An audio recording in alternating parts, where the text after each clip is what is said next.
नमस्कार। राहुल गांधी की लोकसभा सदस्यता जाने के बाद कांग्रेस पार्टी ने आज पूरे देश में जिला मुख्यालयों, राज्यों की राजधानी और देश की राजधानी में संकल्प सत्याग्रह किया।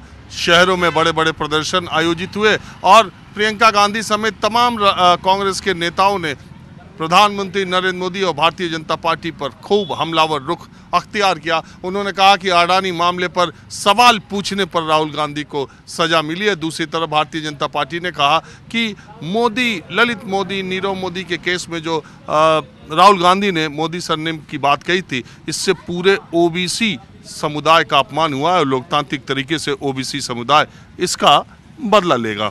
मैं, आपको पता ही है, शहरों में तो जो हुआ सो हुआ। मैं दिल्ली और किसी भी राज्य की राजधानी से दूर भरतपुर, जो कि राजस्थान का एक जिला है, उसका एक छोटा सा कस्बा है जालुकी। जैसे ही मैं यहाँ उतरा, 4-5 लोग बैठे थे और जब मैंने बोलना शुरू किया और कैमरा शुरू हुआ तो देखिए कितने सारे लोग यहाँ इकट्ठा हो गए। बिल्कुल ग्रामीण इलाके के लोग हैं, सब गाँव देहात के लोग हैं।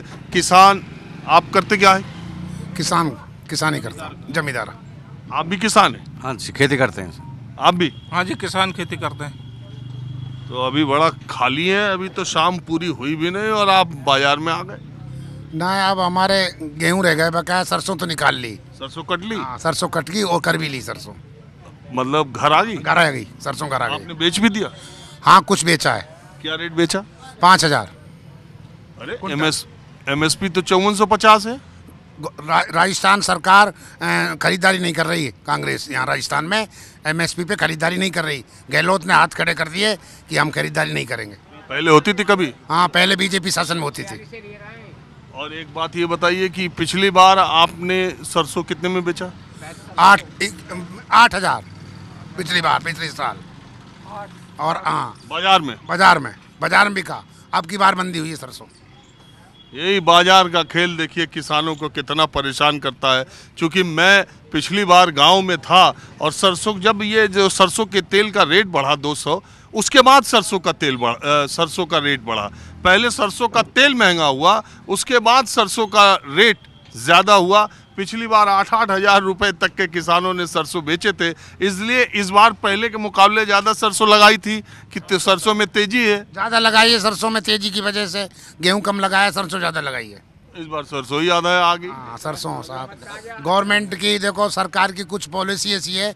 मैं आपको बताऊं कि जैसे कर्मचारियों का वेतन आयोग है, उसी प्रकार किसान आयोग बने। जब जब महंगाई कर्मचारी को दी जाए, तनख्वाह बढ़े, जैसे जैसे एमएसपी का जो समर्थन मूल्य है वो भी बढ़े और एमएसपी पे कानून बने। और जब ही किसान का उद्धार होगा, जब जब कर्मचारी की तनख्वाह बढ़े, जब जब किसान का भी समर्थन मूल्य बढ़े, अच्छा दाम मिले, तो किसान समृद्ध होगा। ऐसी हालात में कर्मचारी किसान का बहुत बड़ा फासला हो जाएगा। किसान गरीब हो जाएगा और कर्मचारी अब भी बढ़े हैं और पैसे वाले रहेंगे। इसलिए किसान को संभालने के लिए सरकार ये सोचे कि किसानों को एक बात बताइए, ये जो 3 कृषि कानून थे और जो रद्द हो गए, उसके बारे में आपका क्या ख्याल है?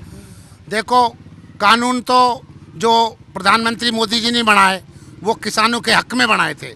परंतु उन्होंने जो एमएसपी पे जो सरकार अड़ी थी कि भाई इस पे कोई कानून बन जाए, और कानून बन जाए तो बहुत अच्छी बात है कि हमारे किसानों का मालामाल हो जाए। कहाँ बनाया नहीं।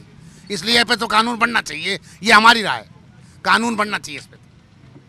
अच्छा, आप बताइए, देखिए एक बाजार का खेल अलग है, किसानों के साथ जो खेला जाता है। मैंने आपको बताया, आप भी सोचिएगा कभी कि पिछले साल 200 और 200 के आसपास सरसों का तेल लीटर का चला गया था। इस साल 130, 125, 135, 115, 130 के आसपास आ गया। ये क्या खेल है कि पहले तेल का दाम बढ़ाओ, फिर सरसों को ज़्यादा दाम पर खरीदो, फिर ये कहो कि जब किसानों की सरसों 8,000 में बिक रही है तो तेल महंगा मिलेगा ही, और उसके बाद किसानों का रेट आधा कर दो, सरसों का तेल 60 रुपये कम कर दो। ये एक बड़ा खेल है। जो तीनों कृषि कानून में एक बात कही जा रही थी कि मार्केट के हवाले जो विरोध तीनों कृषि कानून का था, उसमें एक पेच ये भी है। बहरहाल मैं आज बात तो दूसरी कर रहा हूँ, लेकिन आप बताइए, आपने भी सरसों बेच दी?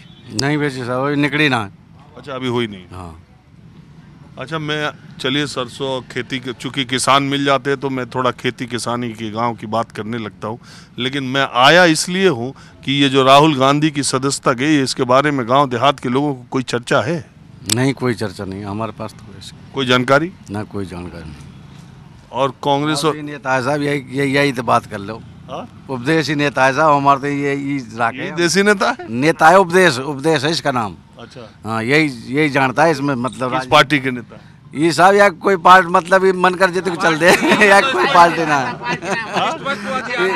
ये तो स्पष्ट है साहब। अच्छा आदमी कार्य करता है, बढ़िया कार्य करता है, दिखे वाक संग रहे साहब। तो आपका क्या भी हाँ? ये जरूर है वो कांग्रेस का पूरा ये पल्ली बात कर मुझे वाले ये तो कांग्रेस की। आप बीजेपी की बात करोगे तो जड़ जाएगा, आग लग जाएगी, और कांग्रेस की बात करो तो राजी हो जाएगा। ये है पल्ली। आप? हम तो बीजेपी के हैं। हाँ, तो अपना नहीं खोल रहे पत्ता। नहीं, हम तो बीजेपी के हैं सर। तो अच्छा, तो आप ये बताइए, ये जो 2024 की बाद में बात करते, 2023 की पहले कर ले, राजस्थान में क्या होने का? राज बदलेगा या रिवाज बदलेगा? नहीं, राज बदलना चाहिए साहब हमारे हिसाब से तो बदलना चाहिए। बीजेपी आएगी राजस्थान में। राजस्थान में? हाँ।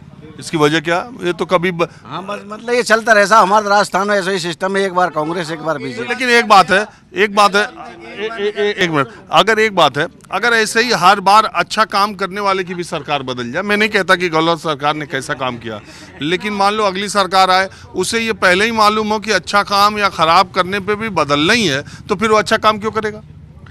हाँ, वो तो ऐसे तो है ही साहब, पर मतलब ये तो है।